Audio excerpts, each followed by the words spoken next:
It's your girl Jazzy K with Super Tight TV. We want to thank everyone that's been watching. Hey, if you do us a favor and hit that subscribe button, also press the notification bell so you can be notified every time we drop a new video. You're not tuned into something super tight. Puffin' something sticky, nigga, I roll through the light. Need to hear something real just to get me through the night. I'm looking for them jackets cause I know they looking shy. Know I'ma get some game, tuned in with super tight. Yeah, I get the low love from Big Bobo. From the front seat, not no photos. Already, baby, what it do is your big dog, Bobo Luciano. I want to thank everybody again for tuning in to Super Tight TV. We're back, up your back, going smack, smack, smack, just like that. And I hope it feel good to you too, cause it sure feel good to me. I got my sexy ass, gorgeous, beautiful wife. It's your girl Jazzy K in the building, looking downstream clickish. Hey, you got shout out to Downstream Click, Rifle Man. Yeah, shout out to Rifle Man, man. Shirt. Thanks for the shirts, Like man. that. Hey, today is a special day, man. Ooh, man. I got a family member, a brother in the house today. Ooh, wee. Want to buy? Yeah. Don't laugh at us, bro. We this us every day at the crib. Anyway, back in the day, you know what I'm saying, everybody knows that I was affiliated with was, called the All Hearted Del Party clique. And they merged with a serious rap trio out of what I thought was all out of North Dallas. But today we're going to be educated. And I was college roommates at North Texas State, the Screaming Eagles. Mean Green. Shout out to the Mean Green with my man, Gino, formerly known as Gino Def, but now MC Azim or Lawrence Rashid. You know what I'm talking about? Azim Rashid. That's right. It's Lawrence Azim Rashid, excuse me. So, 1/3 of that group was called Something Fresh. And they was fresh with it. Them boys had some serious rhymes.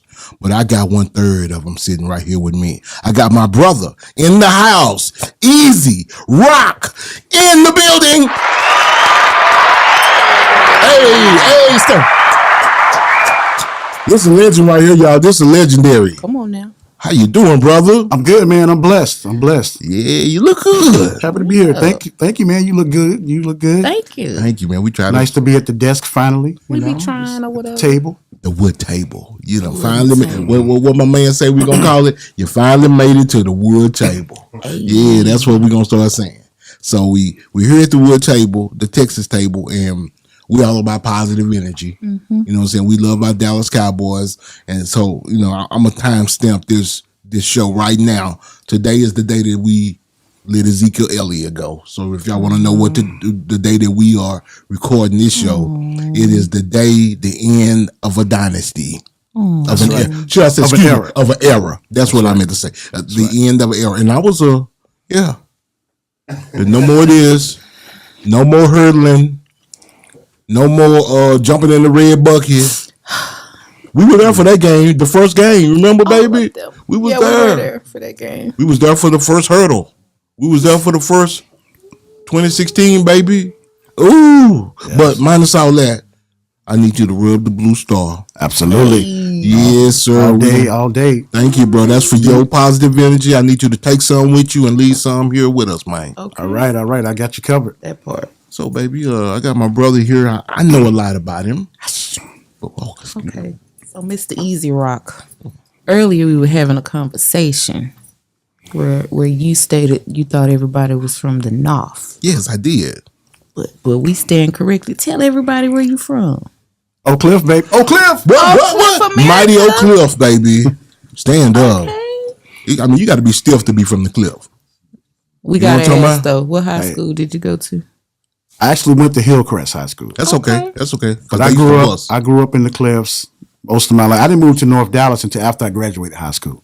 So what part of the Cliffs would you say that you grew up in? Well, we moved around a lot, but I spent most of my time in the South Oak Cliff area. Okay. All of my relatives graduated from SOC. Okay. Hey. That's my I dreamed of playing ball for SOC. Okay. Then we lived on Ewan and Overton. Oh, yeah, that's the hood. We moved up Overton. Okay.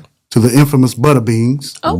Ooh, the butter beans. Right, Yeah, right. yeah, So yeah, I lived down there, and they rezoned us. Actually, when I got ready to go to high school, I went to Mason Smith my freshman year, Okay. Okay. and then transferred because back then Mason Smith didn't have sports. At all. Right, we was at the old building. The Nolan Estes Plaza. Exactly. So I got my transfer and went to Hillcrest and played ball out there, for 3 years and graduated out there. You play football, correct? I actually played basketball. Really? Yeah. That's right. You were a lot. Yeah, you were just Yeah, I tall was and a slim. little slimmer Yeah. back in the day. What were you, a power forward? Actually, I played guard. Really? Played guard. Yeah, I played point guard and shooting guard. Oak Cliff affiliated. I love it. That's right. You had some handles? Man, I had it all, bro. Really? The Had full it all. package? Full package. I was known for my shooting, though. Oh, so that shot was That's wet. what's up. Like my man Meezy Relli say. Hey, I know you from Singing Hills. They know me around them parts. Okay. They know me around them parts. Oh, at the Trust me. rec? Oh, yeah. At the gym? Hey. Okay. Oh, They yeah. said I was they up know- there. he said I was they up know there him. every day. Okay, yeah, that's Every day. Better recognize. Used to. We actually moved when I was in high school. We moved over off of Ledbetter and Lancaster. Remember those apartments used to be right there? yes. Big D. Yes. I used to walk from Big D to Singing Hills Recreation Center to hoop. Oh yeah, that's not. Ooh, that's a hike. It's a hike. It's a Kept me- hike, but it's just right down the street. You're a though. young person, you got Right. boundless energy. What street is that? You Especially turn back on then. Couch Street. I didn't go that far. I turned down Wagon Wheel. Oh yeah, that's Wagon Wheel, go down Wagon Wheel, then turn on Lazy River. Oh yeah. Oh, yeah, Yeah. go down Yeah. there. Yeah. I got a lot of kin folks that live in Singing Hills. Oh yeah, that's my hood, baby. yeah. Shout out to my people out there in Singing Hills, man. Mine Right. too. Yeah, for So real. I'm Oak Cliff through and through, man. I grew up in Oak Cliff, repped it. Even when I moved out north, Yes. when I joined the group, I was always repping Oak Cliff. They used to make fun of me how I talk because I had that Oak Cliff slang, that Yeah. Oak Cliff Hey, twang. that's Well, right. they were kind of That's all right. proper talking. Had a little swag. Yeah, I They had had a that. little proper They used to English. laugh at me because I say, "Man, let's go get some burr." Yeah, Everybody talk about us and Bird. What's Yeah. up with that? Hey, but that's a Dallas thing. it is. I don't know, man. I used to be on the road with UGK, and we be all over the place, and people hear me say beer in here, but the way we say it, and they say, "Yo, you from Dallas? Give me a Bird up in here. You from Dallas?" Not over. yeah. They say, "Oh, you from Dallas?" Yeah. I said, how can you tell just by the way you hear me talking? And that's what they would say. The way we say those two words, it's just automatically known over the country. That's the way Dallas talk. Right, That right. part. I say, damn. So at what point did you get into music? Music is like my mom played records constantly. She was always playing music. Like she get home from work, from the time she get off from work until she went to bed, Yeah. something was on the stereo. So I'm listening to all this, everything back from the Motown days All the good stuff, to the yeah. blues, Yes. and then when rap came, I started listening to that. I mean, she didn't listen too much rap herself, but it was always music going on in our house. But really, and I got a story for you because you Go talk ahead. about some legends you just spoke to on the phone earlier. Yes. You know who? Yes. I go way back with them also. Oh yeah. Got a shout out to my man Casino. Casino And Rod. and his brother Jen and Rod. yes. Brother Jen and I. So I went to middle school at Holmes, O.W. Holmes. Oh yes. Yes, sir. So when I was at O.W. Holmes, I actually was in part of a singing group with Jen. Oh really? Wait Yes, a minute, sir. You sing too? Yeah, he sing. Oh, Yeah, yeah. So we had a group. It was four of us. We used to do all the talent shows and stuff, sing for the girls in the hallway. Yeah. Singing like. You still got it? That's man. what. a Hit little us- bit. What hit you us with looking a little at? line or I'm gonna get to something. that. I'm gonna get to that point. I just want to know what you looking over there for. Yeah, hit us with a little line or something. That's my partner. I understand, yeah, but you stand on your own. He was like, "Do I still He got it?" looked over there. let me get to that part, and I explain that to you. I'm gonna tell y'all like this, man. I got another one of my brothers in the house, George Payne, that I hadn't seen in over 20 years. Man. I'm talking about. I'm coming. That's not true. I gotta get that You out have first. seen him. I did see George Okay. Payne on television, singing New Year's Eve. What is that park called downtown Dallas?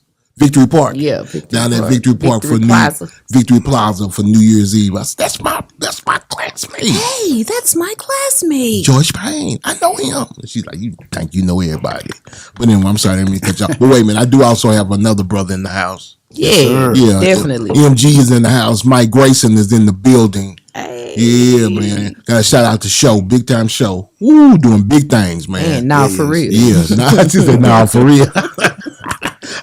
So you used to sing and I sang with those guys. So at Holmes, we had the singing group. We used to do all the talent shows. So you know how it is in Oak Cliff. Yes. When you get ready to go to high school, everybody going different directions. And plus, I always played ball. And Jim ended up going to Health Magnet. Okay. I'm going to A. Maceo Smith. And I didn't see him for a long time. That for freshman year of high school, I didn't see him. Yeah. I'm coming from Cummins Recreation Center. I'm walking through that elementary school, the portables. Yeah. We bumped into each other underneath the portable walkway. Oh, wow. I was like, man, I ain't seen you since last school year. I said, you still singing? He said, no, man, I'm rapping now. Now, mind you, this is 1980. Yeah. In the beginning. I said, you rapping? He's like, yeah. I said, let me hear something. Man, he did a rap. Blew me away. Wow. I went home that night, wrote my first rap. Oh, wow. Super tight exclusive. I wrote my first rap that day after hearing Jen, rhyme for me to the instrumental Rock Skate Roll Bounce. Because wasn't too many instrumentals out back then. No. On the 12-inch, you flipped it over, they had an instrumental. Yeah. So I wrote my first rhyme then, and then that same year, because I was going to Maceo Smith, out of Oak Cliff schools, we always have a bunch of talent shows. Exactly. And I'm gonna make this quick. Toward the end of the school year, there was a big show at a big party at remember the Fisherman's Inn, right? Yes. Right there on used to be the Bonanza. Yes. It's a church now. Yes. So they had a big end of the school year party. Bro, I went to Betty Lynn. Yeah, and they had a it was a band that used to do a lot of the high school shows back then. And who was the drummer for that band? Don Snake Brown. Exactly.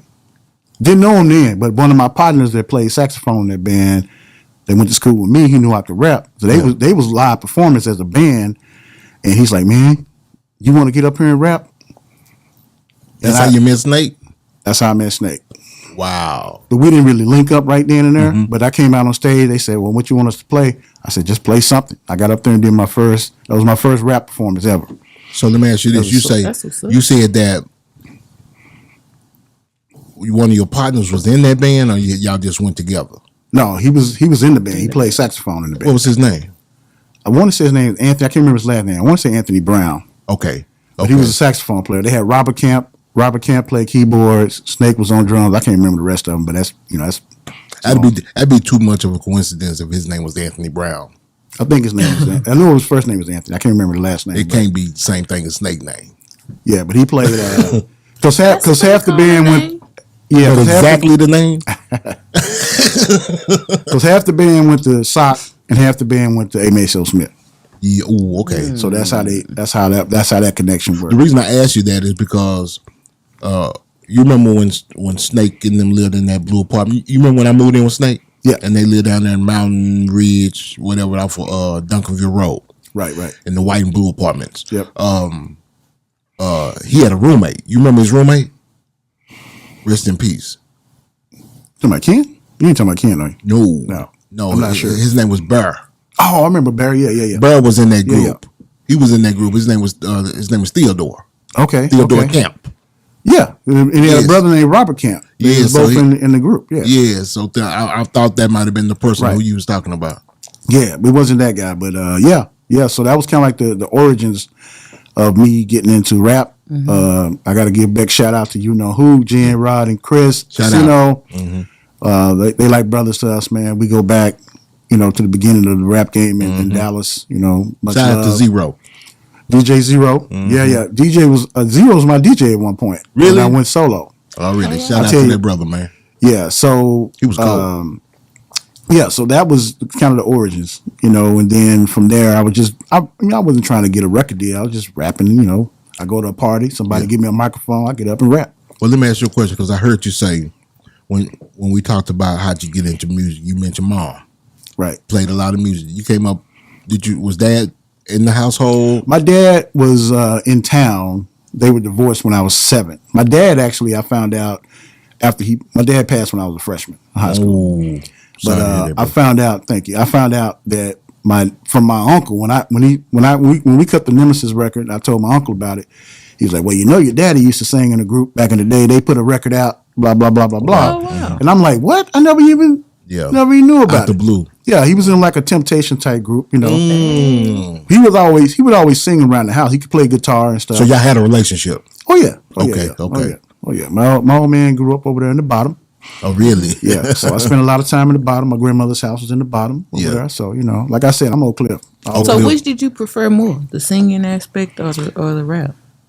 I just loved all of it, man. To be honest with you, Love music. And I was always musical. Like some of the songs we used to do as Nemesis, like some of the recordings that we did with Snake that didn't go on the record that we would just do and they would play on the All Hearted Death Party show. Yeah. Some of those hooks that was kind of more melodic, that was me. Oh wow. Because I had kind of the sing-songy kind of, technique, in some cases. But I just, I love music. I was always the person that I'd tell, get off the piano. Yeah. Don't touch that boy. I was that kid, always tapping on the table. All that stuff. I wanted to do music. My mom was always, well, we can't afford lessons. So I just stuck with sports and just did music for fun. Yeah. And then when I got to college, What college did you go to? I was at Eastfield College. I met a brother, Bruce Jenkins is his name, aka Chili B. What's up, Chili B? Oh really? So Chili B, we just hanging out. He could rap, I could rap. He said, "Man, I need to introduce you to my homeboy." Yeah. Turned out to be Bumblebee. Man. Turned out to be Bumblebee. So he's like, "Man, well, come to church with me next week." Because they went to Hamilton Park Methodist. Okay. So I go to Hamilton Park Methodist. After church, we in the building behind the church, the daycare center. Yes. Bumblebee, he on the spot. Well, let me hear what you got. Oh, he was Johnny on the spot, baby. the spot. Let me hear it. I bust a rhyme for him. He bust one for me. He's like, "Man, I like you." I had a whack rap name back then though. It was my original rap name from the very first time I wrote a rap. What was it? You got It was Dr. Rappenstein. Hey. Wasn't it a rapper called that? Wait a minute. Wasn't it a famous rapper called that? Y'all ain't gotta laugh that hard now. You thought about that? Well, I'm not breaking over you ain't heard my side. I just think, but that was the time we But that was the living time, in. right? You had Grandmaster Flash and those Yes. people like that. But when I hooked up with B, because of my demeanor and because of my rap style, he's like, "Man, I got a name for you. We're gonna call you Easy ROQ C." But my name is Charles Rockamore, right? Yes. Last name, everybody, my nickname my entire life was Rock. Yes. So he's like, we're gonna call you Easy ROQ C. And I was like, "Man, I like that." So Bumblebee came up with the Bumblebee name. named me Easy ROQ C. Before we go any further, I got to shout out to that brother. Oh yeah. One of my, a legend in the city. Bumblebee, you need to come down here and get on this wood table, bro. Go ahead. Right. That's my brother. Man, we real family. Yes. Real family. So I just have one question before you move on. What was the look? Did you have a look for Dr. Rappenstein? Nah. Nobody had looks back then. We just wore what we wore. Yeah. I dressed like the regular. Some people had Had looks. to add. Well, Even like Grandmaster Flash. Well, in Texas we didn't have no looks. There we go. We dressed like we dressed. They had looks. That part. Listen, I've done shows when I'm all Oak Cliff. I got my snake boots on. I'm all Oak Cliff. Already. We used to do What year you finished? 84. Okay, yeah. Okay. I'm sorry. Yeah. So anyway, so I meet B, and B said, "Well, man, come to my house tomorrow. I want you to meet my other homeboy that rap with me, Okay. Gino Def." Gino Def, shout out. So meet Azim, aka Gino Def, for the first time. Me, him, and my other guy, Bruce. We call him Chili B. Chili B, Ice Cold MC, and so we became a group. The 4 of us. So the original group was 4, not 3. Now, what was that group called? The 4. The 4. Y'all done put too much thought into that one. B. That was B. B came up. B came. Four. Yeah, because he was thinking like, Fantastic Four. He said, we're going to call it Four. And then we had a DJ too. Rock Master C, Carmel Self, Rock Master C. Already. He was our DJ initially. Then we moved on. We got Discmaster D, Darius Martin. I know Darius already. Yeah. Both of them was cold. You know. And so we had that group. And then, you heard Azim mention we went through different iterations of the group. Mm-hmm. So guys coming in, guys going out. But it was always us three. The three, yeah. Yeah, we became Ice Factory at one time. I've heard that group. I remember y'all telling me about it. I don't remember the group. Go ahead. Yeah, we had that group for a hot minute. We had another brother that rapped with us out of Garland. Brother named, he called himself Rolo. Mm-hmm. Darren Rollinson. So were y'all having to change the name every time you brought someone else in, or? Asking. No, we had to because it ain't the four no more. Well, maybe if someone left and then they bring in it still. Honestly, what it was because we were going through different changes, different membership changes, and then like at one point B was out the group. Mm-hmm. Oh wow! When we came over Ice Factory, B wasn't in the group. Well, let me ask you this: were you a part of that clique that was called the Partridge Family? And the Brady Bunch? No, those were the North Side folks. They already had that stuff together when I moved out there. Okay. So we moved from Oak Cliff out to Lake Highlands area. Okay. So they was moving on up like George and Weezy. Yeah. So we moved out there, and I started really hanging tough with being them then because I was out there. Yeah, yeah. And then I would go to all the gigs and stuff, parties and stuff, and they had the Partridge Family and the Brady Bunch. The Brady Bunch, I think, was the boys, wasn't it? Yeah, it was like females and males. Mm-hmm. But that was all I know was a bunch of good looking women out there. Coming from Oak Cliff. I'm like, oh, this is new. Yeah. Different kind of girls though. Yeah. But anyhow, are you saying that there were no good looking women in No. Come. Oak Cliff's still number one. Okay, Oak Cliff's still. Make sure the way he said them girls out there look a little different. They acted different. That's what you say. What I'm saying is they acted different. They were a little more. They were a little more. You in trouble, bro? It's hard to say. Watch yourself, Easy Rock.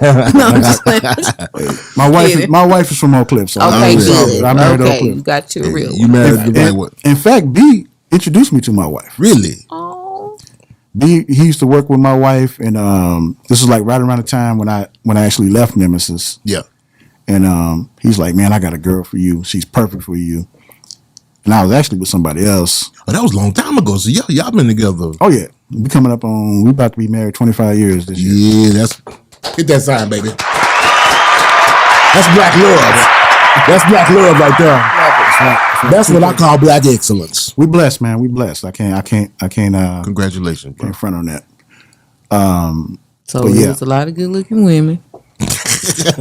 Little girls, really. That's where he stopped. It was part of the equation, right? When you're doing the music thing, you're doing party. You used to DJ, the girls. It's all part of the equation. It was. But when we got with B, B was always thinking like chess. Yes. He's thinking 2-3 steps ahead. Yeah. We're just having fun. Mm-hmm. He's like organizing in his head, like how we gonna get it. We gonna get out there. Yeah. And then Azim was always, thinking about he always said, I want to be behind the scene. That was the business. He was always carrying a briefcase as a teenager. Yep. Really? Yes. Yeah, he was. He really was. Ask your brother, I'll tell you. Oh yeah. And Azim was different. And so anyways, fast forward, we go through those different iterations, and then we become Something Fresh. Something Fresh. Right around the time we changed the name to Something Fresh was when we synced up with Snake, Big Al, and Casanova Rock. What year would you say that was? That was probably 80. Ooh, man, that might have been like 87. No. 86. 86. It had to be about 86 because we graduated in 86. Probably late 86. Because we did, once we got with them, everything started moving fast. Oh, yeah. Yeah. It started moving real fast. So 86, 87, we hooked up with them. And I remember the first time we met with them, they was living in Irvin. They were roommates. Mm-hmm. Snake, Al, and Casanova were roommates. I remember that. We came out to Irvin, met up with them. They was like, man, well, y'all come down to the KNON and everything. So we went down there, and I think the first time they let us rap on the air, we was excited because we got a chance to be on the radio. Oh yeah, I bet. And then after that, Snake started producing beats that we would do just promo songs on the 909. Yep. Snake Beats. Actually, he had the Lindrum at first. Oh yeah, the Roger Lindrum. Yeah. Yes. He had the Lindrum, and then we started doing some tracks and everything for them on the radio, and then it just grew from there. And fast forwarded until we got to the actual naming of Nemesis. Became Nemesis. We actually kind of. Wait a minute. You moving too fast.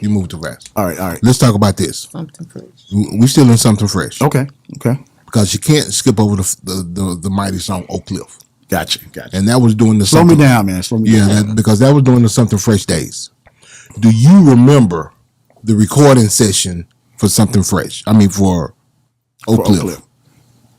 Yes, sir. I do. There's actually 2 recording sessions for Oak Cliff. Come on, talk about it, because I want to know the- your experience through your eyes. The original recording of Oak Cliff, we recorded at Daryl Baby Cake's house. Shout out Daryl Baby Cakes. Yep, we did it at his house. That version, Geiger. Daryl Geiger. Geiger, yes. Right. His old man worked for Capitol Records back then. And so we cut that record in his house, the original version of it. That was the version that got on the radio initially with Tom Joyner. Okay. So we sat down and we wanted to come up with something like our version of South Bronx. You know, like what KRS-One and Boogie Down Production did. Yeah. So we wanted to talk about Oak Cliff. Me being from Oak Cliff, Big Al being from Oak Cliff, Snake being from Oak Cliff. It was originally kind of our thought process. Let's talk about Oak Cliff. Let's represent the Cliffs. And I'm proud to say, that record, we went on to get a lot of notoriety just on the cassette, and then we actually, because of that, we went to the actual studio and recorded it. Okay, and that was in, I think, Granbury? Yeah, Granbury, Texas. So let's talk about your first. Was this the first time you went into a big studio? Yes. How'd that Absolutely. feel? Oh, it was awesome, man. You get to see the big mixing board, and you know what I'm saying? Because before that, it's all 4-track tapes and stuff like that. So you just kind of how it is. You're in the closet with a sock on the microphone. Yeah, all this kind of yeah. Stuff, but yeah, I mean, one thing we did learn. Shout out to Snake, Big Al, Casanova, man. They taught us kind of how to be professionals. Because Yes. they were always ahead of the game in terms of technology, in terms of just how to go to work. That's that damn snake. Yeah, how to go to work. How to go to work, sound quality, all that stuff. Yes. All that stuff. They kind of helped us learn from that standpoint, because we were just artists. We were just trying to. We just wanted to be. Y'all on. just want to rap. Yeah, we just wanted to be on. So they helped us get on, and they helped us kind of get our minds right. Get the work ethic and everything like that. And then, but that song Oak Cliff, man, that's gonna always be like. So that's me that opens the record up. Oh man. That Cliff. Oh really? That's me. So And that's me. The first line. There's a place in Dallas known as Oak Cliff, where you could tell the rap from the rib. Oh That's yeah, right. getting full of them bulls. Looking for the P. That's the classic line. You came on repping on that song. How did it feel the first time you heard it on the radio? Oh man, because that was we had heard our other songs we did with Snake them on the radio, but when that song came out, because I remember when it debuted on Tom Joyner in the Morning. Yes. It was number 1. And Tom Joyner said, somebody dropped off this cassette on our doorstep. Everybody's been calling us, asking us about this song. So we're going to go ahead and play it. Yeah. And it shot all the way to number 1. Because he used to do like a little top 5. Yes. So we shot to number 1. And that was big for the morning show. Tom Joyner's morning show? Yeah. Ooh, that had to be one of the number 1 morning shows in the country at that time. Oh, yeah. That was before he was the fly job. It sure was. Yes. It sure was. Yeah, it was a big deal, man, because, all my homies that, How'd it make you feel? oh, man, I felt like we were accomplishing something, Oh, yeah. We felt like, all right, we on our way. Yes. We're on our way. We had the 12-inch single that we cut. Then right after we cut that, we actually opened up for the New York City Rap Fest when it came to Dallas. Who was on that show? Man, Jazzy Jeff, Fresh Prince with the headliners. Kumo D, Yeah. Whistle. I'm trying to think who else was on there. I want to say Grandmaster Flash might have been on there. I don't think now. They seem like those were the groups I remember. And we had Dallas Convention Center. Okay. And we had the way the dressing room was cool, because the way the dressing room was set up, you had everybody was in the same dressing room basically, because you had like individual rooms that had a door so you can go and dress in private, but in the main area Yeah. with all the vanity mirrors. Everybody was in there. Oh, okay. So that's when we met. We actually met, hung out with Jazzy Jeff and Fresh Prince and their crew. Hung out with them. We gave him my 12-inch and everything. Like, hey, check us out, blah, blah, blah. But yeah. How was Will Smith back then? Exactly like he was on the show. Kind of goofy, huh? Exactly like he was. First time I saw Fresh Prince, I was like, he's not acting. That's him. Yeah, just fun loving. I didn't want to call him goofy, but just just a kid. He used to be out there having fun. I saw him perform a couple times in Dallas during Jazzy Jeff and Fresh Prince days, and yeah, he used to be having fun on stage. Yeah, and Jazzy Jeff was probably one of the top 2 DJs I ever seen perform live in my life. He's my all time greatest DJ. I said top 2. He might be as far as a rapper's DJ. Mm-hmm. Yeah, I don't know too many people that could outdo Jazzy Jeff, man. Hey, I stood behind him on the stage at that concert and watched him. Yes. I wanted to see if it was real. Oh, it's real. I was at the show on the front row and watched him. That brother is cold. Yeah, he is ice cold with it, man. He's cold, man. He's still cold, even to this day. I would love to see him. Still to this day. He got videos out on YouTube. Him still doing the damn fool. Still cold. So, Oak Cliff is out. It's bubbling. I mean, it's more than bubbling. It took the city by storm.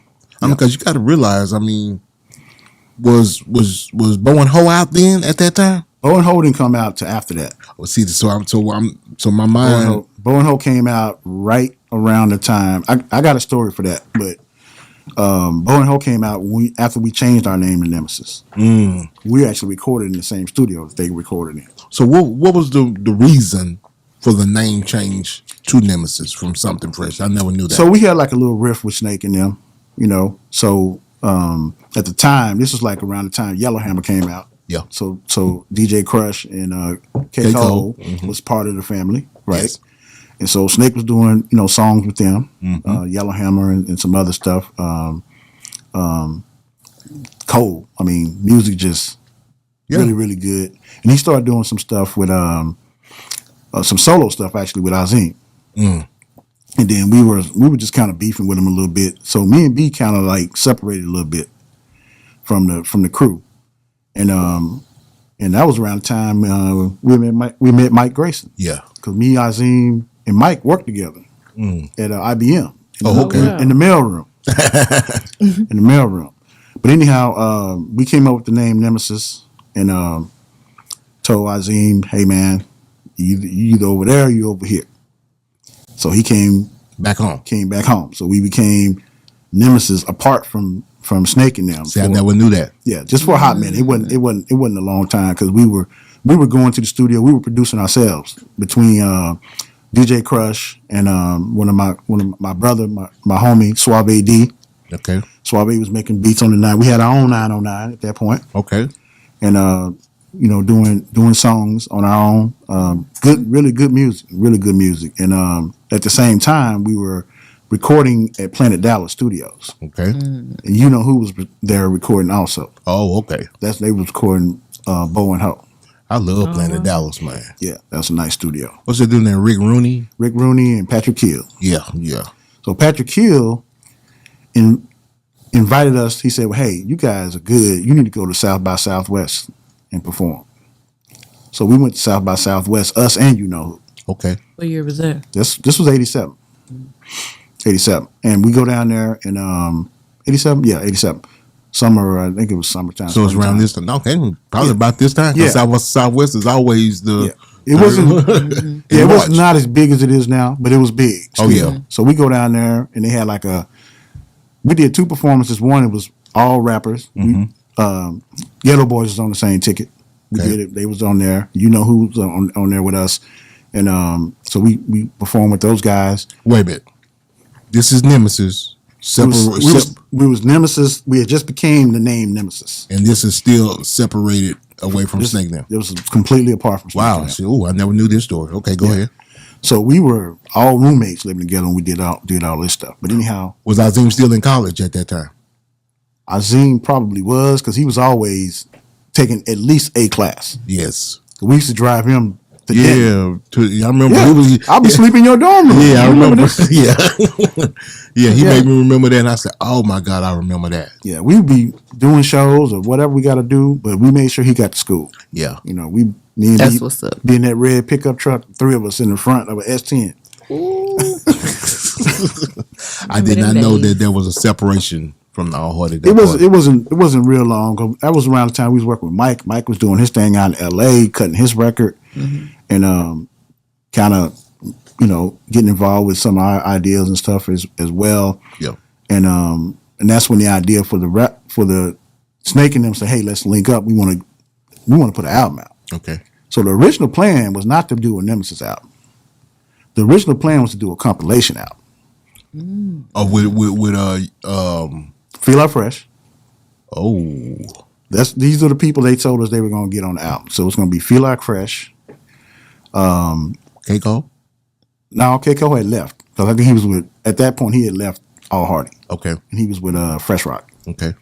But anyways, it was going to be us, Feel Like Fresh, and a group called the Fresh Ones, Okay. led by a guy named D-Man was his name. He was the Okay. lead rapper. They was from New York, but they lived in Dallas. And then Snake and Big Al and Casanova was going to do a few DJ songs Okay. on the record. That was the original plan. But then when the other guys wouldn't commit, I said, you know what? We'll just do the album with y'all. And that's really what was the genesis of that original album that we put out, to Hell and Back. Wow.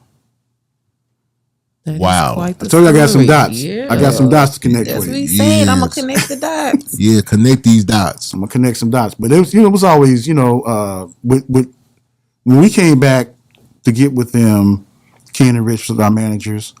R.I.P. Rich. Ken. Yeah.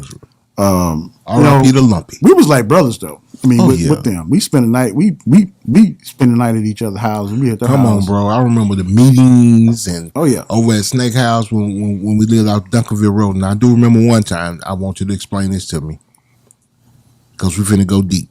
All right.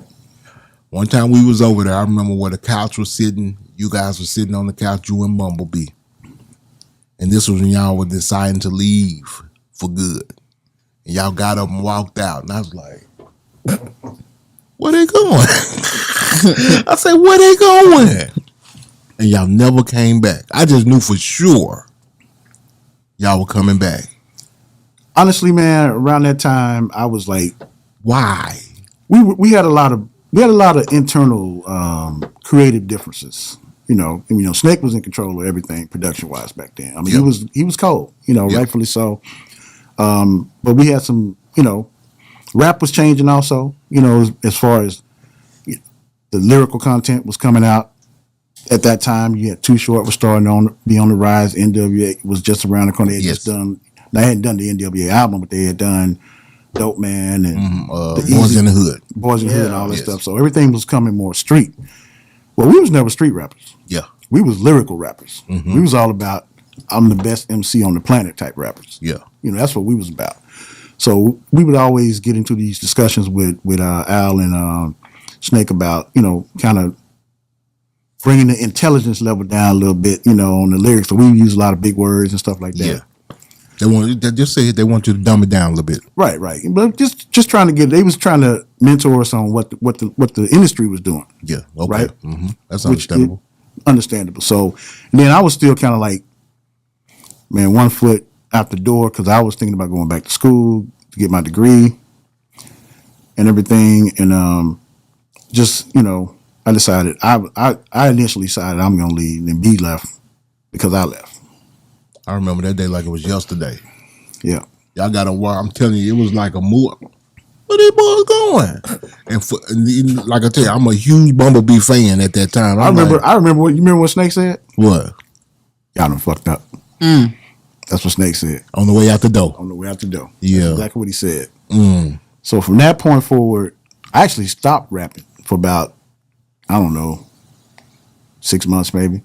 B immediately started becoming Bilal Hakeem El Shabazz. Yes, I remember that. You know what I'm saying? Bumblebee, cold, one of the coldest lyrics on the planet, Yes. bar none. Yes. I'm talking about Yes. that top 50 that came out. He should be in there. He could be in there easily. Yeah, easily. He just didn't get the deal. Well, Right. what made you stop rapping? Again, I was kind of at a crossroad in life. Plus, my family was in one ear, like, "Hey, you need to go back to school and all this stuff." You know, because they wasn't really believing all the way in the music. Yeah. When we came out with the record, they kind of believe, but you know, our family, they don't see. Yeah, So when y'all was dumbing they down, don't see the vision all the time. so was it a struggle or was it an issue with y'all to record the song "Pusher Man"? No, not at all. It was easy to do that. That was easy to do, but from that point forward, they wanted More of that. more of that, and that was like for me and B, that wasn't really our style. That was, in my opinion, I never knew Snake, and I was pushing for that. But to me, I'm gonna say it because you here, they were correct because you saw that that's the way the industry was going. Yeah. I They mean, were going that way, even though the rap game was changing so rapidly back then. Boy, it changed It rapidly. was changing. It was changing like from so many different styles of genres, yes, or versions of rap. Right. well, once NWA hit, Yeah, and then the Ghetto Boys hit down here. yeah, It was kind of hard because the Ghetto Boys was a perfect mesh of you guys and NWA. I would agree with that. Yeah, they were political, and Scarface was lyrical, right. and they still were street, Yeah, and they still were yeah. talking about the stuff that they saw in their neighborhoods, and I think that's what worked for them. Yeah, yeah, So, y'all had already recorded that album, well, the one Yeah, album. the album was recorded, released. We were doing shows.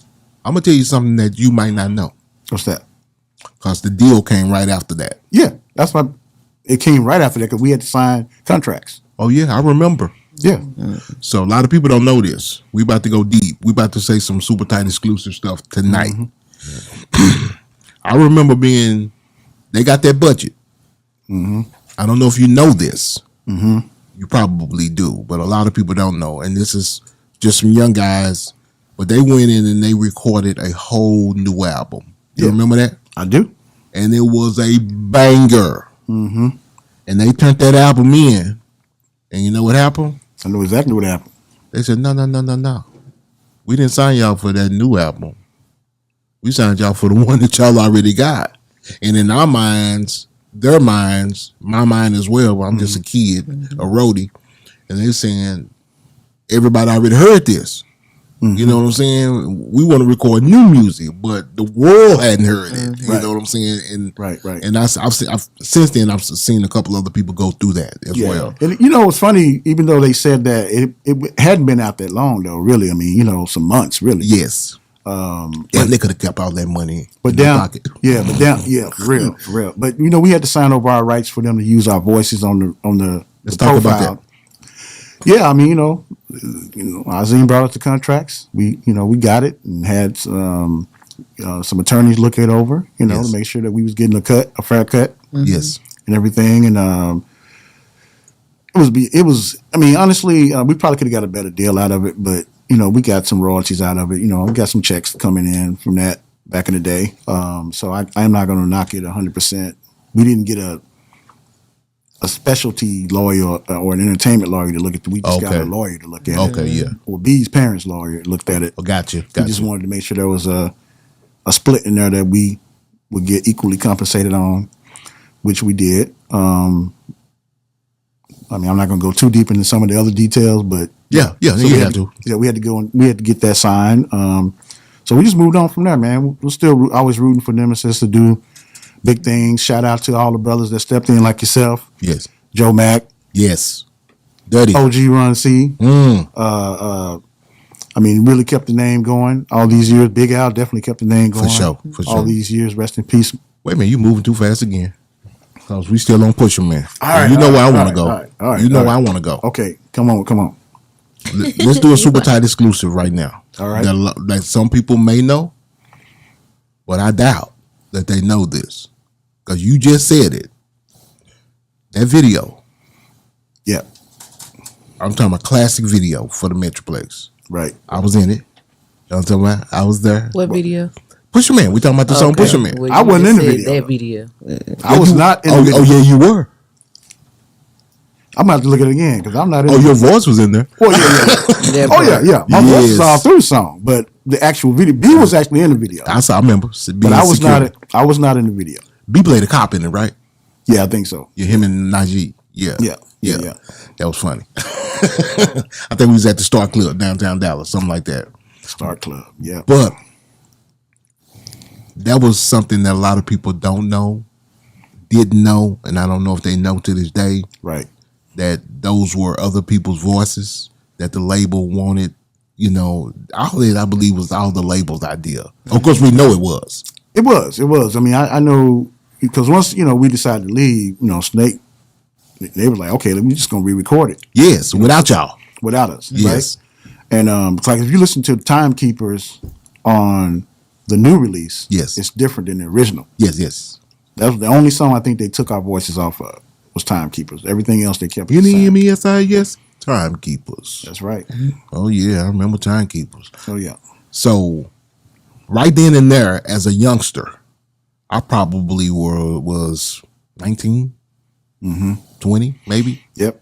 I said to myself, the music industry is screwed up for making these young brothers do what they made them do. I said, how can they do that? And you could literally hear the voices changing while Al was rapping. You know what I mean? Right. So it's not Al rapping, but it's Al rapping on the video. Right. Yes, and you could hear Lip syncing. lip syncing. Right. Milli Vanilli in Milli it. Vanilli. Yeah, but that was all, But they did what they had to do. they did what the label wanted them to do. And they had to keep it going, Yes. And It was the first video. yeah, it was Yes. the first video. Yeah. Yeah. That's a dope song, man. I mean, Man, that song was dope. It was song- so dope. They were like, we can't let this. It was so dope that 50 Cent just used it last year yeah. And the in Power. Yeah. in Power. Episode 3. Episode Yeah. 3 of Power. Did you get compensated?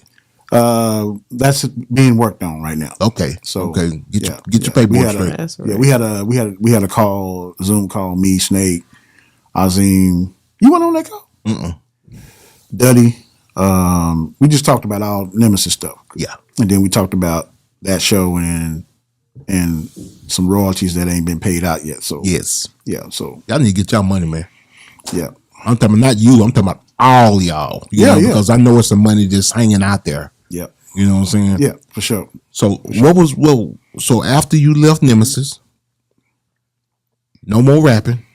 I know you got into I some. went actually that's when I became, you hear people call me Rock Love, right? Yes. That's my name on Instagram, Rock Love. I became Rock Love at that point. And I was actually doing solo work, Solo rapping or solo singing? solo rapping. Oh, okay. Solo rapping, and that's when I started to produce as well. Okay. So I was working with my boy Mike Grayson, who was a dope producer in his own right and artist. Still is.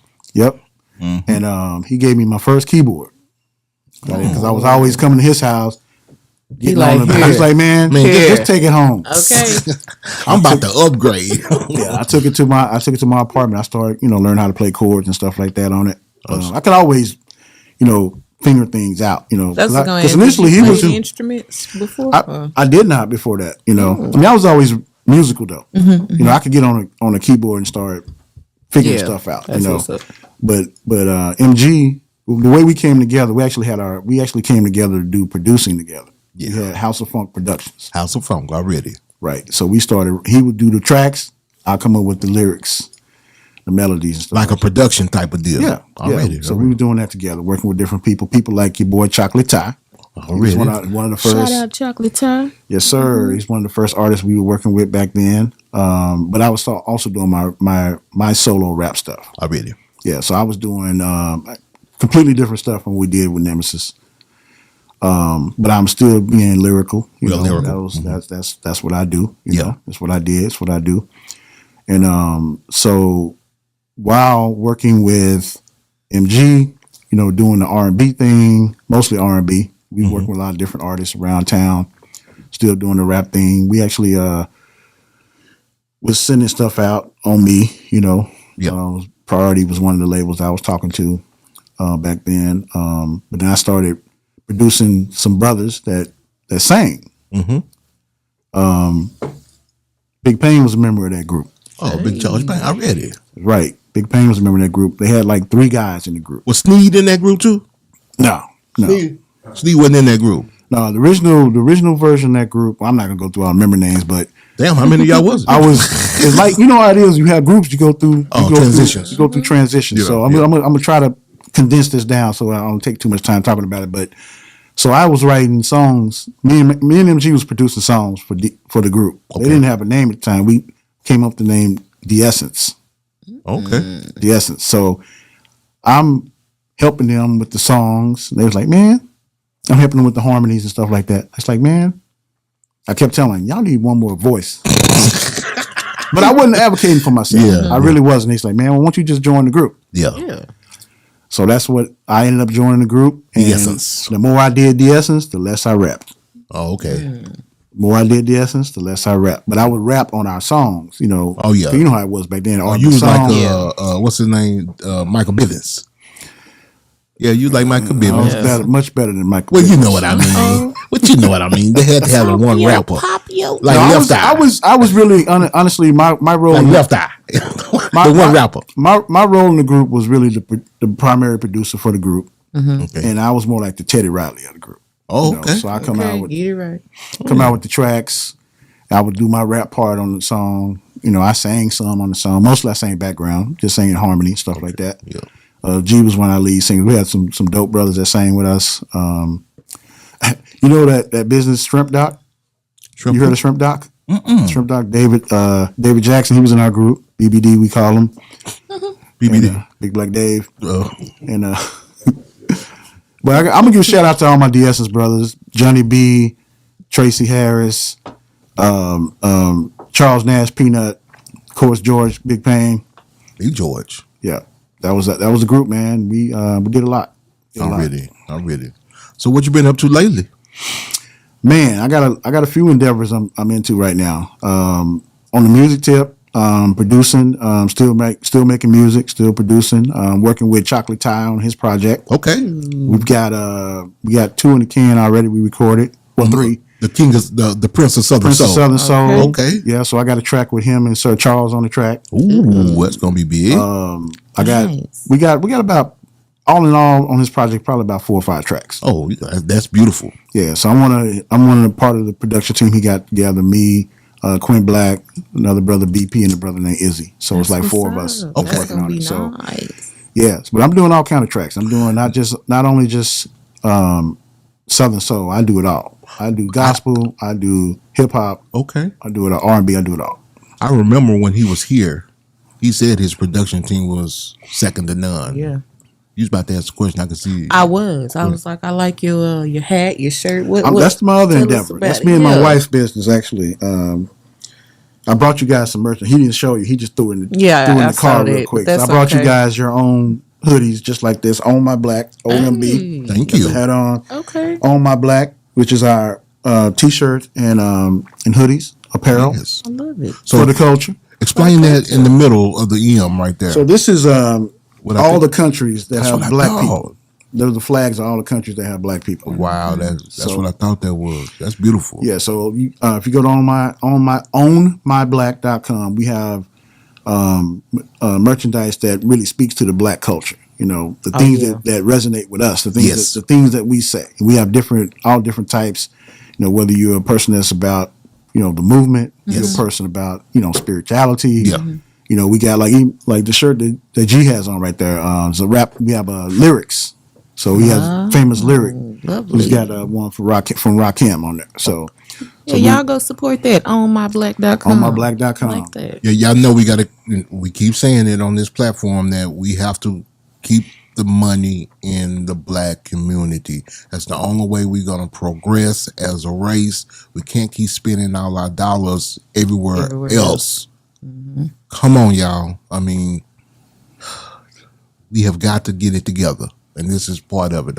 I think, you know, you heard us talking about me being optimistic, you know what I'm saying? Right, So right. I'm optimistic in saying that I'm hoping we can turn this whole culture around, you know, and get everybody because bro, we as a race, we just, I'm not gonna say we're lacking, but it's some people out there that there's so many people that's in the deficit in our race. It outshines the good people. You know what I mean? It's like making an A and then making a 0. Right. You remember how that A or making an F, or you know what I'm saying? Right. It's not an A anymore. But, we are fractured people, man. We've been fractured since day one. So it's like you go back to when we first got here, our ancestors got here, they did not allow us to have unity. No. Right. So that's why we don't have it's systemic. It's ingrained, right? We don't have the generational wealth and the foundation and the structure Or the resources. Yes. Yeah. I mean, and that's a result. That's what it was designed that way. Was the plan. It was designed. It was systemic. But you're right. Mm-hmm. But knowing this, admitting it, and knowing the problem is the first signs of recovery. Well, if you think about, we need to recover and move the other direction. Think about our generation, right? Yes. I'm a couple of years older than you. Our generation lived through the end of civil rights. Really, our parents came through it, so we got that right. So we knew what they was going through. We got the kind of the tail end of it, the understanding of it. We didn't go through it ourselves, but just the understanding of it, right? So we're the one of the generations that kind of lived through the complete metamorphosis of the black culture through all these different eras, right? So we have that understanding. This younger generation, they don't have that because they don't know what it's like. They never knew the struggle. That's like they don't know the young cowboys. Right. Yes. They don't know. The young cowboy fans, they don't know. All they know is the struggle. Yeah. Yeah, they don't know about the glory days. They sure don't. They sure don't know about that. I hate it for them though. Me too, because it was beautiful, wasn't it? Sure was. I mean, 70s, come on, the now. 90s. You remember when the Cowboys come down Oak Cliff? Yes. To the Burger Kings. What? Pettis Norman. No, Pettis Norman on the not Pettis Norman. What's the boy? Was it Pettis Norman? Pettis Norman. Yes. Pettis Norman. Yeah. On the one on Ledbetter. He had several. I remember the one. He had one on Ledbetter. He had the one on Keast. Yes. Now, I live by the one on Keast. We used to always go to that one. Well, we're gonna put references in for you youngsters in Dallas. The one on Ledbetter right now is Sweet Georgia Browns. That's right. So that was a Burger King in the old days that was owned by a Dallas Cowboy, and there was nothing to see a Dallas Cowboy rolling through Oak Cliff in his vet. Well, think about it. You remember that? You remember those days? Dwayne Thomas lived in Singing Hills. Yeah, Dwayne Thomas lived in Singing Hills. Yes, he did, in the circle. He lived down the block from my kinfolks. I had 3 different families of cousins that lived in Singing Hills, different places. Yeah. On Moonglow, yep, Lazy River Circle. Yep, Lazy River Circle is where what's his name lived. And then on Balalaika back there. Balalaika is actually not Singing Hills, but we're going to. It's Singing Hills. It's Singing Hills. Okay. It's Singing Hills. I like to mention them. Yeah. I got a brother that's about to show up right now. That's from you know what that's area where they have their own name to their neighborhood back there. Yeah, they do. What they call it? Hidden Valley. Oh yeah. You're right. There's a street called Hidden Valley. Yeah, the main street is called Hidden Valley. I spent a lot of time in Singing Hills growing up. Oh yeah, but those are brothers, man. Yeah, you know any of them Nances over there? Oh yeah, right there, Tracy Nance. That's my cousin. Tracy Nance is your cousin. Yeah. I'm gonna say something. I don't want that. It's my wife. That was my little elementary school girlfriend. Okay. Aww. Okay. Tracy Nance was the first girl I ever kissed in my life. All right. Yeah. Yeah. So that was. But I'm married now. She don't kiss better than my wife. Tracy. That was in the 4th, 5th grade. She was in the 4th, 5th grade. That's my kinfolk. Yeah, I'm talking about. So is that that's the cousin that Dwayne, that the cowboy? Well, no, he lived between two of my, because he lived. Actually, he didn't live in the circle. He lived on Lazy River. A wrestler lived in that circle. One of the wrestlers that used to. I'm trying to think. Not Junkyard Dog, one of them. There was a lot of people. Yes. Black, because Mean Joe Green had a house over there. Black Excellence, baby. Mean Joe Green had. Singing Hills was the place to be back then for black folks. You say that, but I'm thinking over there by where off of Redbird. Oh, you talking about Bar Harbor? Okay. Bar Harbor and all that area. That was definitely a step up. That was a very much a step up in Singing Hills, big time. But a lot of those guys lived in Singing Hills though. Cause I remember Tony Hill would be down there hooping at the Singing Hills Recreation Center. Yeah, man. Woo. So I feel sorry for this younger generation. Yeah, they missed out on a lot. Jackson 5 came to Singing Hills. Right? Yes, they did, and took my man Robert Booth was the one that told. Y'all can say we lying. Shout out to Robert Booth. Robert Booth pop block in front of Michael Jackson and did the moonwalk. And did the moonwalk, but were they there? Listen, Yes or no? Were they there? Yeah. Okay. People don't believe that they were there. People was moonwalking in Dallas before Michael Jackson put it on. Yes, they were. Yes, they were. My older brother Keith went to SOC. He was known for pop locking. He could do the moonwalk. But we didn't call it the moonwalk. We called it skate. The skate. That's exactly what it was called. And and I'm trying to tell you, that boy Robert Booth was ticking, boy. Bam, and did that. That's not your ministry, baby. And next thing you know, he did that in front of Michael Jackson. Oh shit! You about to knock the wood table over. No, I got so many stories, man. I probably need about 2 hours to tell you all the stuff I know, but go ahead. But back to what we were originally saying, though, we were talking about the black culture and hey, this is all the more reason why y'all need to be educating your kids at home, because it's a big movement to take what little history out of the school we do have out of the school. So it's real. You're gonna have to you know what I mean, learn your history, educate your kids. But that's part of the systemic part of it, right? Yeah. Because it don't have to stay that way, though, is what I'm saying. There you go. But it's on the parents, because as far as we get back from the origin, away from the origin, it's going to get watered down and watered down. It's on the village, and eventually those kids aren't going to know anything. All they're going to know is about Frederick Douglass. Right. That's it. That's all they teach. Frederick Douglass and Harriet Tubman.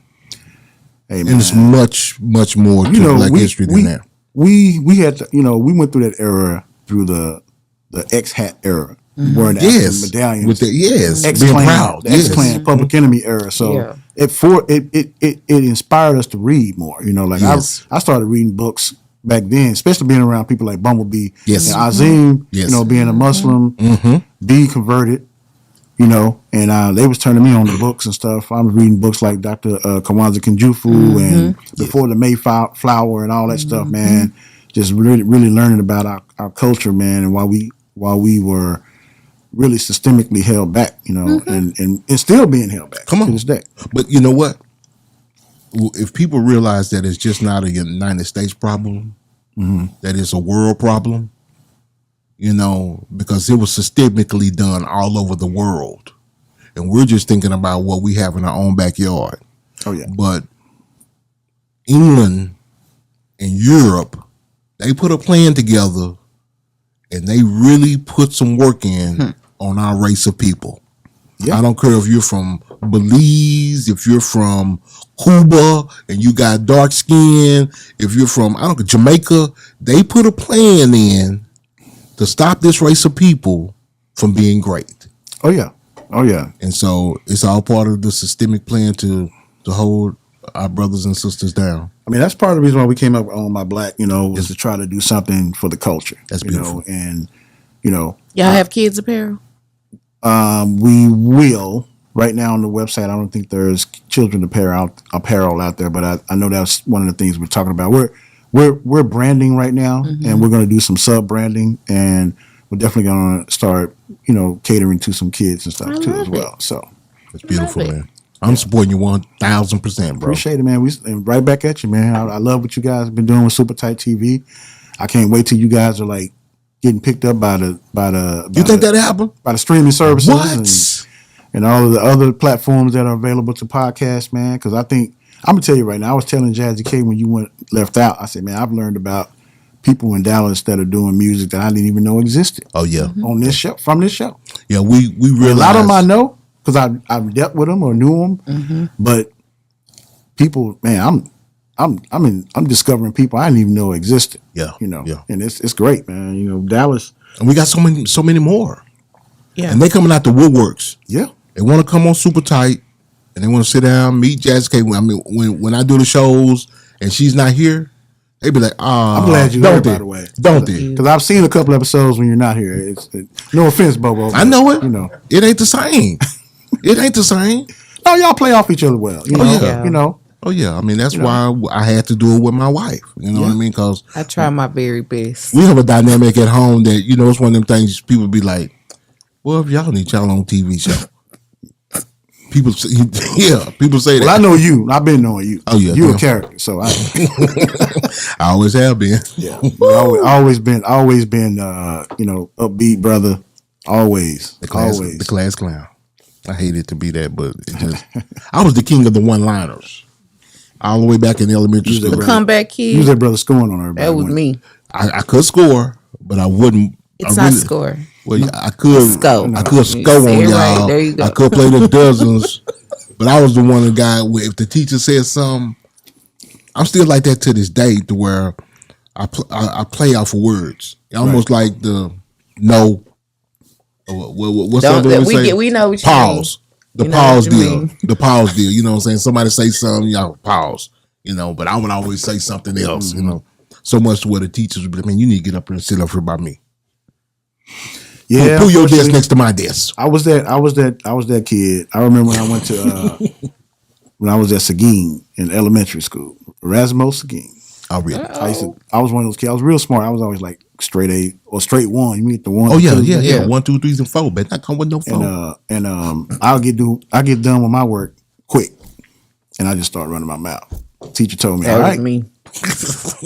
She put tape on my mouth. But that's type of stuff they could do back in the day. They could do whatever they wanted to. Oh, back in the day, paddling. And your parents would be like, yeah, get them. Need to bring some of that back. I told her about it, one of my teachers at Robert L. Thornton. For all the people who went to Thornton in our era, everybody remembers Miss Scott. Miss Scott was, who got a belt? Yeah. If you got a belt, she gonna take your belt off and whoop him with it. I believe it. Next thing you know, he got an attitude for you for giving you That's what I'm for talking giving up the about. belt. That's almost like snitching. You know what I'm talking about? Oh, yeah. See, because if y'all be watching some of these videos that's out now, some need of some these whoopings. kids, They need some whoopings, baby. I be want to let them borrow my belt. Already been. So you got some shout outs, brother? I'm gonna give a shout out to all the brothers who work with me in music from the very beginning. Rockmaster C, DMD, Bumblebee, Yes. Azim, Chili B, Snake, Big Al, Casanova Rock, Yes, sir. Rich Mac, Joe Mac, Ron C, MG, Yes. Big Pain. I mean, You know about list- the pain. you know who? Yes, sir. DJ Crush, K Cole, Willie Fresh. Yes. I mean, it's not enough time to really talk about all the things I was able to experience when I was doing music here in Dallas, and I'm kind of come full circle with what I'm doing now with Southern Soul. So Chocolate Tide, definitely shout out to that brother. He's like, man, I'm doing this project. I know you cold on those tracks. Let's get together. And it's been working pretty well, So shout out to Chocolate Tide, man, for giving a brother a chance to really get back in the game. I mean, I'm a corporate person now, obviously I got a day job. Oh yeah. But Don't we all? But I never stopped doing music really. I always had my setup at home and everything, and You got a love for it. I did it just because I like doing it. But I always believed in my abilities and things I was able to create. And so I'm glad to see now that I'm able to share it with a brother like Ty. And pretty soon I'm going to be really, seeking other collaborations. Good. Within Southern Soul and hip hop and other genres as That's well. what's up. Tell everybody your socials so they can find you. Oh shit, what is my social? Rock. You rock love. I'm Rock on Love. something. Rock Love on Instagram. Okay. I'm Rock Love on Instagram. I'm not, as they say, fully outside yet, right? Yes, yeah. You know what I'm saying? But I'm working on it. You gotta come outside. I'm out there though. I posted a few things. I posted a couple of beats and stuff. People liked it. But I want to, I've been focused on the Tide project really the last. I'm so excited to hear this Thai project. Yeah. Have you heard any of it? No. Well, did he sing a song for us? He sang on the show. Yes. Yeah, but I'm so excited to hear this Thai project. I'll let him definitely expose what he wants to expose. I know. But yeah, it's hot. I'm is. telling you right now, top to bottom. That song he sang for us, I knew was a hit. Soon as he started, I said, yeah. Y'all need to come on with it. Yeah, I'm excited. man. We was working last night, as a matter of fact. Good, So good, man. yeah, so we got some great material coming out. I mean, his project, he about to take the Southern Soul industry by storm. Good. I believe it. Shout out to Chocolate Tie. Shout out. It's past due. Oh yeah. Yeah. Oh yeah. One of the most talented brothers. I mean, me and Mike started working with him back in the day. You talking about a guy that can get in the studio and go to work? Oh yeah, that's him. man. That's him. He's cold. Man, I sure appreciate you coming, man. Spending the time to come see, Miss Jazzy K and myself. Yes, sir. Yes, sir. Come to the wood table. OnMyBlack.com. Y'all go check it out. Yes, I support the black business, man. And I appreciate everything you've done for the culture of hip hop in the Dallas-Fort Worth area, bro. Appreciate it. What are your 3 favorite songs of your music? Let us know. Okay, so on the Nemesis original album, my favorite song actually is Enough Said. Okay. That's my favorite song. And why? Man, I just felt like it was like the true essence of Nemesis, like what we were all about, And the song is like lyrically, all 3 of us came with it on that song, and the track was hot. Yeah. The track was hot. The Snake built, Casanova on the cuts. I mean, it was really funky track. I feel like I wish it would have been a single, but it didn't make it to single status. But it was up there.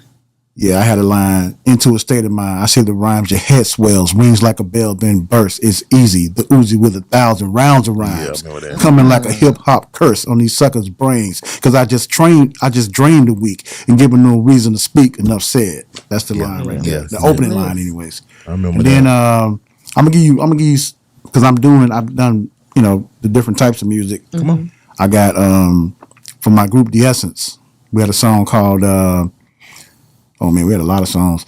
We had a song called "You're Always on My Mind." It was a pretty nice song. I'm ready. Yeah, R&B song. Okay. Song we did when we did some shows with the group Next. We was in Minneapolis for a hot minute, Already. and did a show with Montel Jordan. That was the lead song we did on that one. And then I've got to go to now. I'm working with my boy Ty. Yes. We got a hot track called Sugar Daddy. Oh, That's the one he was. that's the one. That's the one. Yeah. That's a hit. Yeah. Yeah. You remember he sung that for us? That is a hit. That's the one. waiting to happen. Yeah. Because every girl want a sugar daddy. Yeah, they do. Deep down, they might not want to admit it. Look out. Every girl want a little sugar daddy. They looking for a Little sponsor. sugar sprinkled on them. They looking for a sponsor. For sponsorship. That's a good way of saying it. Yeah. Looking for a good sponsor. Those are 3 of my favorite. I mean, I love all the stuff we worked on, but those are 3 that stand out to me that I feel like, that are like my different iterations of myself in music that stand out to me, that mean a lot to me. I love it. I do love it too, man. I sure appreciate you coming, brother. Appreciate you having me. Man, I got my man, ROQ C. I got Rock Love. I got, what's that name we got? No. Rappenstein. Wait a minute. I got Mr. Charles Rockamore in the house. My brother, a super tight guest. Know I'ma get some game tuned in with super tight, yeah. I get it all up from Big Bobo, from the front seat, not no photos.